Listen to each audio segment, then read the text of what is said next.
Good morning student, it is video number 7 of chapter periodic classification of elements class 10th and today we discuss trends in the properties while moving top to bottom in a group. Previous video number 6 में हमने properties के बारे में ही discuss किया था कि जब हम लेफ्ट टू राइट एक पीरियड में एक रो में चलते हैं तो कैसे प्रॉपर्टीज में चेंज आता है, कौन सी प्रॉपर्टी इंक्रीज हो जाती है, कौन सी प्रॉपर्टी डिक्रीज हो जाती है। सिमिलरली आज की इस वीडियो में हम डिस्कस करेंगे कि जब हम एक ग्रुप में, ये ग्रुप को कॉलम भी बोलते हैं, ग्रुप में या कॉलम में टॉप टू बॉटम चलेंगे तो कैसे प्रॉपर्टीज में चेंज आएगा। वही प्रॉपर्टीज हमें डिस्कस करनी है। नंबर ऑफ शेल्स में क्या चेंज आएगा, वैलेंस इलेक्ट्रॉन में क्या चेंज आएगा, वैलेंसी में क्या चेंज होगा, एटॉमिक साइज में क्या चेंज होगा, मेटालिक करैक्टर जिसको हम इलेक्ट्रोपॉजिटिव करैक्टर भी बोलते हैं उसमें क्या चेंज होगा, नॉन मेटालिक करैक्टर और जिसको हम इलेक्ट्रोनेगेटिव करैक्टर बोलते हैं उसमें क्या चेंज होगा। तो जैसे हमने एक लेफ्ट टू राइट जाते हुए प्रॉपर्टीज को डिस्कस करने के लिए हमने एक एग्जांपल लिया था और याद करो वो एग्जांपल था BCNO का। वैसे तो हम चाहे कोई भी एग्जांपल ले सकते हैं, इससे कोई हमें प्रॉब्लम नहीं है, सबसे आंसर सेम ही आएगा। बट सिंपली आप हमेशा याद रखना जब भी आप लेफ्ट से राइट चलो तो आप BCNO को डिस्कस करने लगा। तो अब जब मैं टॉप से बॉटम पढ़ूंगा तो अब भी मुझे एग्जांपल लेना पड़ेगा।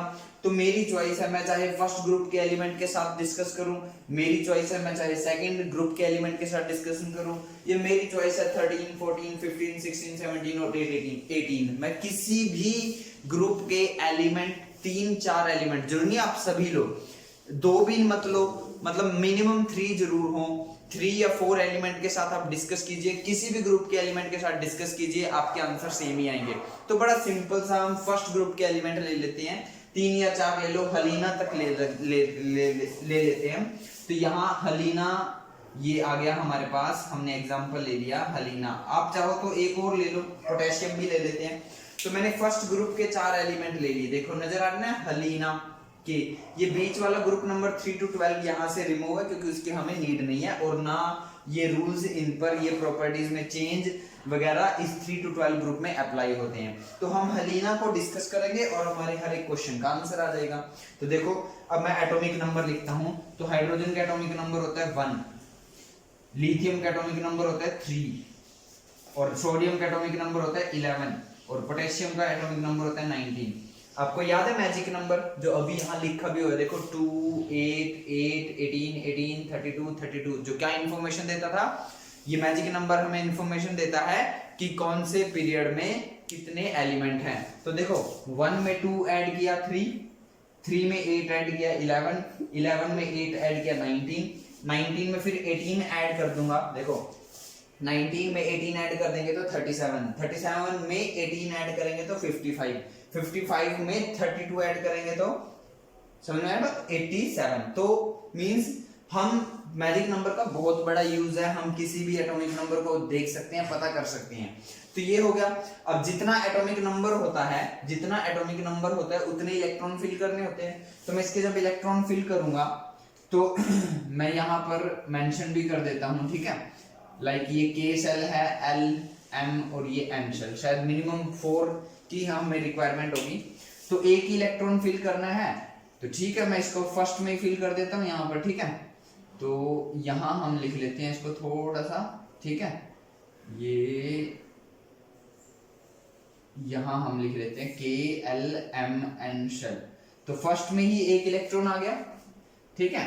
इसके 3 इलेक्ट्रॉन कैसे होंगे, 2 और 1। इसके 11 इलेक्ट्रॉन आएंगे 2, 8, 10 और फिर थर्ड में आएगा 1। इसके 2, 8 और 8 16 और 2 18 और ये 1 आ गया। तो क्लियर, समझ में बात। अब मैं अगर इसको रिप्रेजेंट करना चाहूँ, देखो मैं ऐसे रिप्रेजेंट भी करके दिखाता हूँ आपको ये, ताकि आपको और क्लियर हो। तो ये देखो एक ही सेल की जरूरत है, उसी में एक इलेक्ट्रॉन आ गया। इसमें 2 सेल लगेंगे, पहले में 2 इलेक्ट्रॉन, नेक्स्ट में 1 इलेक्ट्रॉन। इसमें 3 सेल लग गए, पहले में 2 इलेक्ट्रॉन, नेक्स्ट में आ गए 8 इलेक्ट्रॉन, 3, 4, 5, 6, 7, 8 और नेक्स्ट में 1 इलेक्ट्रॉन। और इसमें अगर बात की जाए तो 2 फर्स्ट में, फिर नेक्स्ट में 8, 1, 2, 3, 4, 5, 6, 7, 8 और नेक्स्ट में भी 8, 1, 2, 3, 4, 5, 6, 7, 8 और नेक्स्ट में आ गया 1। क्लियर। तो ये मैंने आपको इलेक्ट्रॉनिक कॉन्फ़िगरेशन फिल की। इलेक्ट्रॉनिक कॉन्फ़िगरेशन मींस कौन से सेल में कितने इलेक्ट्रॉन है। तो स्टार्ट करते हैं। तो पहला हम देखते हैं नंबर ऑफ शेल। तो देखो हाइड्रोजन में नंबर ऑफ शेल कितने थे, एक ही सेल था, इसमें 2 सेल आए, इसमें 3 सेल आए, इसमें 4 सेल आए। सिमिलरली इसमें 5 आ जाएंगे, इसमें 6 आ जाएंगे, इसमें 7 आ जाएंगे। और मैंने बताया भी है प्रीवियस वीडियो में कि जितने नंबर ऑफ शेल होता है उतना ही पीरियड नंबर होता है। यानी जब हम डाउन द ग्रुप चलेंगे, टॉप टू बॉटम हम एक ग्रुप में चलेंगे, तो नंबर ऑफ शेल क्या होते हैं, इंक्रीज। तो नंबर ऑफ शेल का हमारे पास आंसर निकल के आ गया, क्या आएगा, इंक्रीज। आई होप ये आपको अब क्लियर होगा। नेक्स्ट आता है वैलेंस इलेक्ट्रॉन। वैलेंस इलेक्ट्रॉन की डेफिनेशन होती है, जो आप लिखोगे कॉपी के अंदर, the number of electrons present in the outermost shell are called valence electrons. जितने इलेक्ट्रॉन सबसे बाहर वाले सेल में प्रेजेंट होते हैं उसी को हम वैलेंस इलेक्ट्रॉन बोलते हैं। तो देखो इसके बाहर वाले सेल में एक ही इलेक्ट्रॉन है, इसके भी बाहर वाले सेल में एक ही इलेक्ट्रॉन है, इसके भी बाहर वाले सेल में एक ही इलेक्ट्रॉन है, और इसके भी बाहर वाले सेल में एक ही इलेक्ट्रॉन है। तो वैलेंस इलेक्ट्रॉन क्या रहे जब हम डाउन द ग्रुप चलते हैं, तो वैलेंस इलेक्ट्रॉन क्या रहे, सेम रहेंगे ना। यानी जब आप फर्स्ट ग्रुप में चलोगे तो सबके वैलेंस इलेक्ट्रॉन में एक ही इलेक्ट्रॉन आएगा। जब आप सेकंड ग्रुप में चलोगे तो सबके वैलेंस इलेक्ट्रॉन में 2 इलेक्ट्रॉन ही आएंगे। आप फिल करके देख सकते हो। जब आप ग्रुप नंबर 13 के एलिमेंट्स की इलेक्ट्रॉनिक कॉन्फ़िगरेशन बनाओगे तो देखोगे आप उनके वैलेंस सेल में 3 इलेक्ट्रॉन मिलेंगे, इनके वैलेंस सेल में 4 इलेक्ट्रॉन मिलेंगे, ठीक है। फिर वैलेंस इलेक्ट्रॉन में 5 इलेक्ट्रॉन मिलेंगे, फिर वैलेंस इलेक्ट्रॉन 6 मिलेंगे, फिर वैलेंस इलेक्ट्रॉन 7 मिलेंगे। समझ में बात। तो यानी कि जब आप एक ग्रुप में चलते हो तो वैलेंस इलेक्ट्रॉन हमेशा फिक्स रहते हैं। तो वैलेंस इलेक्ट्रॉन क्या रहेंगे, वैलेंस इलेक्ट्रॉन क्या रहे, सेम। नेक्स्ट आता है वैलेंसी। वैलेंसी की डेफिनेशन होती है the number of electron loss और gain by an atom to become stable. एक एटम को जितने इलेक्ट्रॉन लॉस करने पड़ते हैं या गेन करने पड़ते हैं उसको हम उसकी वैलेंसी बोलते हैं।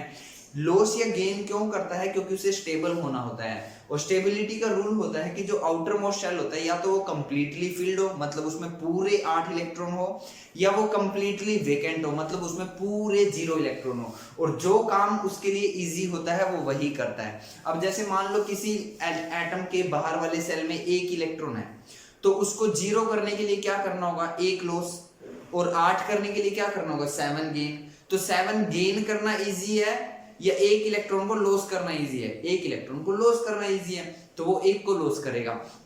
सिमिलरली अगर आउटर मोस्ट शेल में 2 इलेक्ट्रॉन होंगे तो वो 2 को लॉस करेगा, ना कि 6 को गेन करेगा। सिमिलरली अगर 3 वैलेंस इलेक्ट्रॉन होंगे तो वो 3 को लॉस करेगा, ना कि 5 को गेन करेगा। 4 का थोड़ा एक्सेप्शनल केस है, 4 अगर इलेक्ट्रॉन होते हैं तो वो शेयर करता है, वो मैं 4th चैप्टर में डिस्कस करेंगे। अब एक एग्जांपल और देखिए, किसी के वैलेंस इलेक्ट्रॉन बाहर वाले सेल में 5 है, ठीक है 5, तो उसे 5 के 0 बनाने के लिए क्या करना होगा, 5 लॉस करने होंगे, और 5 के अगर 8 बनाने हैं तो 3 और गेन करने होंगे। तो 3 गेन करना इजी है या 5 लॉस करना इजी है, 3 गेन करना, तो गेन करना इजी है, तो ये 3 गेन करेगा। सिमिलरली अगर किसी के वैलेंस इलेक्ट्रॉन 6 होंगे तो वो 2 गेन करेगा, 7 होंगे तो 1 गेन करेगा, और जब पूरे 8 हो तो नो लॉस नो गेन, ठीक है। तो वैलेंसी की अगर मैं बात करूं, जब हम एक ग्रुप में चलेंगे तो देखो वैलेंसी इसको क्या करना है, ये भी अपना 1 लॉस करेगा, ये भी 1 लॉस करेगा, ये भी 1 लॉस करेगा, ये भी 1 लॉस करेगा।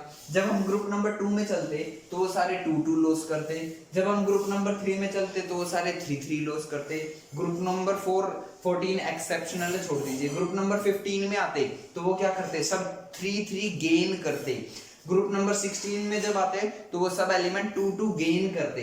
ग्रुप नंबर 17 में चलेंगे तो सब 1 गेन करेंगे। यानी कि जो वैलेंसी है वो भी क्या रहती है, सेम। तो वैलेंसी का भी आंसर हमारे पास क्या आ गया, same. So answer is same. Next आते हैं हम एटॉमिक साइज। एटॉमिक साइज होता है the distance between the centre of nucleus to the outermost shell, ठीक है। The distance from the centre of the nucleus to the outermost shell is called atomic size of that atom. देखो nucleus का centre कहाँ है, यहाँ पर, ठीक है। यहां से लेके सबसे बाहर वाले सेल तक की जो डिस्टेंस होती है उसको एटॉमिक साइज बोलते हैं, उसको एटॉमिक रेडियस बोलते हैं। क्योंकि देखो एटम सर्कुलर शेप में होता है, और अगर हमें सर्कुलर शेप का रेडियस पता है तो हमें उसका एटॉमिक साइज पता है ना। अगर आपको किसी सर्कल का रेडियस पता हो तो आपको उसका साइज पता है ना। तो अगर मुझे ये रेडियस पता लग जाए सेंटर से आउटर मोस्ट शेल तक, तो मुझे इसका साइज पता लग गया ना।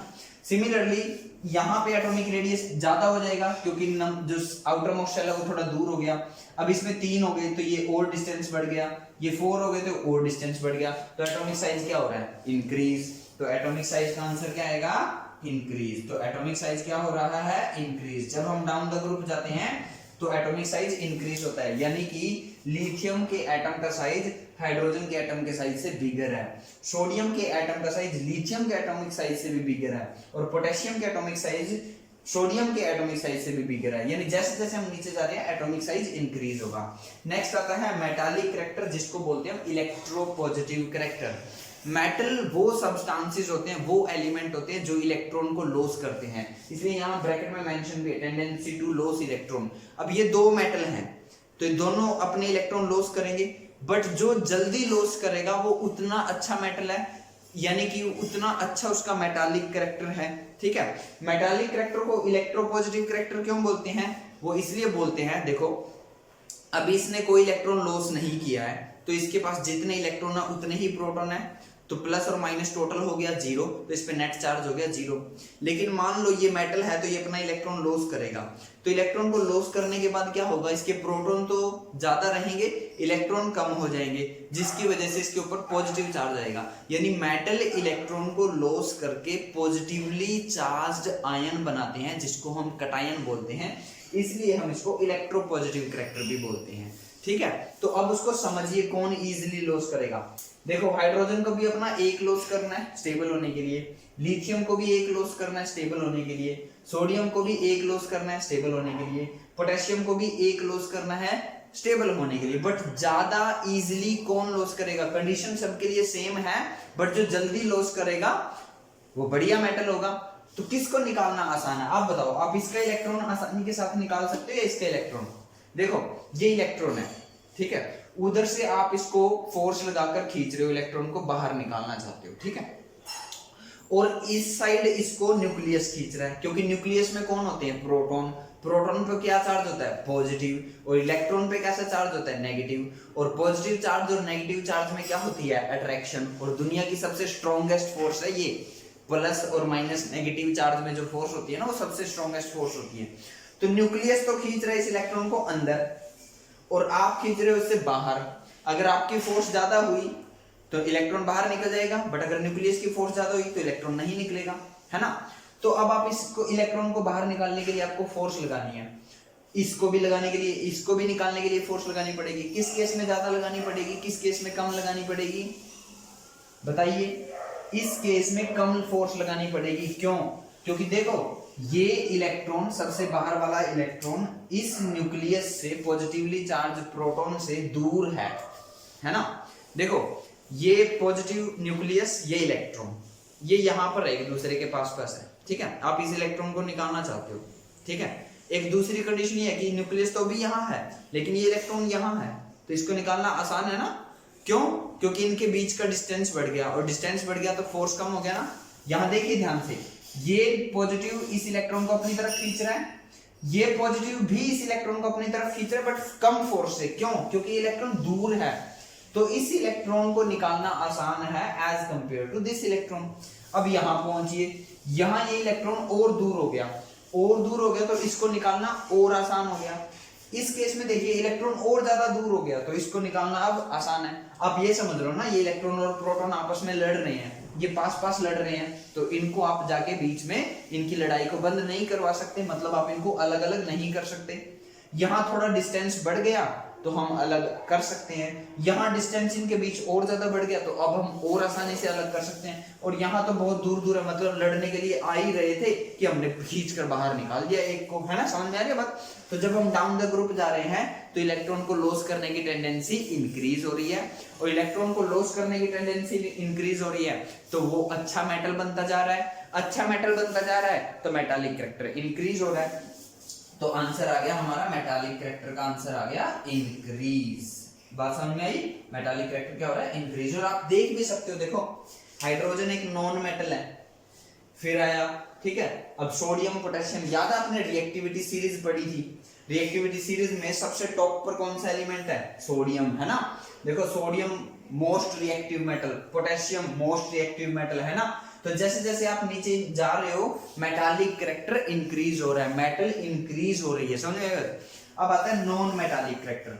नॉन मेटालिक कैरेक्टर को इलेक्ट्रोनेगेटिव कैरेक्टर भी बोलते हैं। मतलब जो नॉन मेटल्स होते हैं वो इलेक्ट्रॉन को गेन करना पसंद करते हैं, टेंडेंसी टू गेन इलेक्ट्रॉन। अब जो जल्दी गेन करेगा वो उतना बढ़िया नॉन मेटल होगा। देखो मान लो ये दोनों नॉन मेटल है, इन दोनों को स्टेबल होने के लिए इलेक्ट्रॉन गेन करनी है, दोनों करेंगे यस, लेकिन एक फास्ट करेगा एक स्लो करेगा। जो जितना जल्दी गेन करेगा वो उतना ही अच्छा नॉन मेटल, यानी उसका नॉन मेटालिक कैरेक्टर उतना ही हाइयर, यानी कि उसका इलेक्ट्रोनेगेटिव कैरेक्टर भी हाइयर। अच्छा, इसको इलेक्ट्रोनेगेटिव कैरेक्टर क्यों बोलेंगे? देखो लॉस या गेन करने से पहले इसके पास जितने प्रोटॉन थे उतने इलेक्ट्रॉन थे, तो नेट चार्ज कितना था? 0। अब ये नॉन मेटल है तो इसने एक इलेक्ट्रॉन गेन कर लिया। जब इसने एक इलेक्ट्रॉन गेन कर लिया तो इस पर इलेक्ट्रॉन हो गए ज्यादा, प्रोटॉन हो गए कम। आ रही है बात समझ में? अगर इलेक्ट्रॉन ज्यादा हो गए तो इलेक्ट्रॉन पर नेगेटिव चार्ज आता है, तो इस पर नेट चार्ज कितना आ गया? नेगेटिव। तो ये एक आयन बनाता है। तो नॉन मेटल इलेक्ट्रॉन को गेन करके एक नेगेटिवली चार्ज्ड आयन बनाते हैं, जिसको हम अनायन बोलते हैं, इसीलिए इसको इलेक्ट्रोनेगेटिव कैरेक्टर भी बोलते हैं। और ये दोनों एक दूसरे के रिवर्स है, मेटालिक कैरेक्टर और नॉन मेटालिक कैरेक्टर। तो मेटालिक कैरेक्टर अगर इंक्रीज हुआ था तो non metallic character definitely decrease होगा। तो आंसर आ गया इसका हमारा, नॉन मेटालिक कैरेक्टर का decreases down the group. I hope ये आपको समझ में आया होगा। जल्दी से वीडियो को पॉज करो और नोट करो, उसके बाद मैं आपको टॉप टू बॉटम ग्रुप में और लेफ्ट टू राइट पीरियड का कंपैरिजन फॉर्म में, टेबुलर फॉर्म में भी यहां पर मेंशन कर देता हूं, ताकि आपको और अच्छे से क्लियर हो सके।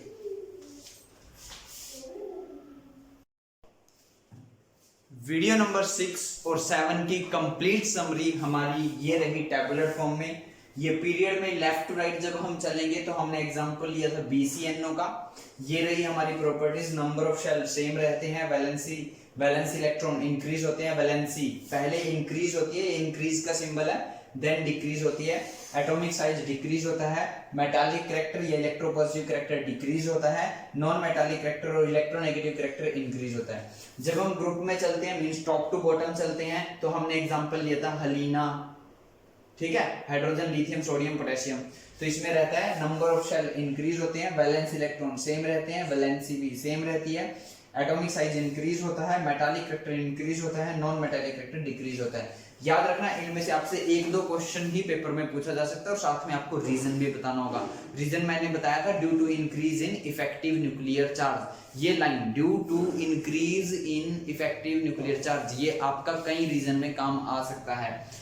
ये यहाँ पर मैंने मेंशन भी किया है BCNO को एटॉमिक नंबर के साथ और कॉन्फ़िगरेशन के साथ, और यहाँ पर मैंने हलीना और के को मेंशन किया है उनके एटॉमिक नंबर, उनकी कॉन्फ़िगरेशन के साथ। तो आप सिंपली अभी जो मैंने यहाँ पर लिखा है इसका स्क्रीनशॉट लेके इसको भी पढ़ोगे तो भी आपकी वीडियो नंबर 6 और 7 क्लियर हो जाएगी। तो आई होप ये आपको क्लियर होगा। आज के इस वीडियो में इतना ही। Thank you.